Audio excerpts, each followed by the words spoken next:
Go ahead. Listen to it like a Respond. story, like I suggested. In 1871, a seditious act was performed by the government. A coup was made to rewrite the Constitution and put "we the people" in all capitals under a new corporate contract, transferring the United States of America into the new Corporation of the United States of America, which transferred the power of "we the people" and the Constitution over to the new corporation. When they did that, it placed the citizens in the United States as property of the corporation, which was centered in Washington, D.C. This action made Washington, D.C. a foreign entity on American soil of sovereign states. It was established through a loan from the Vatican when D.C. was transferred into a city-state, and this corporate entity then ruled over the people. Now, what took place may have way bigger chain effects.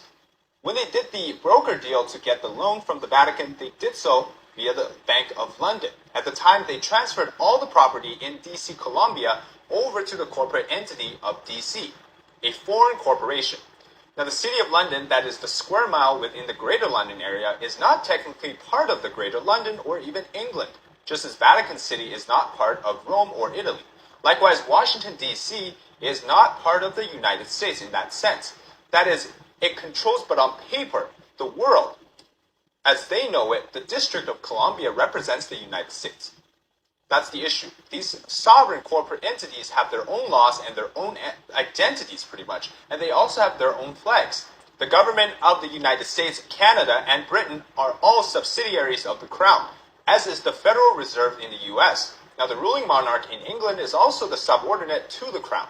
The global financial and legal system is controlled from the City of London by the Crown. The square mile making up the center of Greater London is the global seat of power in this story, at least at the visible level.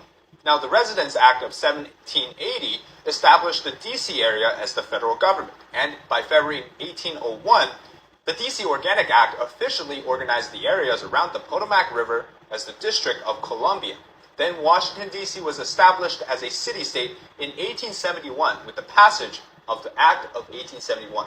This is the strange part. You can't find much on just the Act of 1871, which officially established the United States as a corporation under the rule of Washington, which itself is subvariant to the City of London.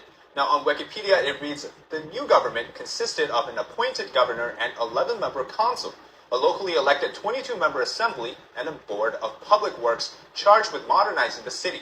The seal of the District of Columbia features the date 1871, recognizing the year the district's government was incorporated.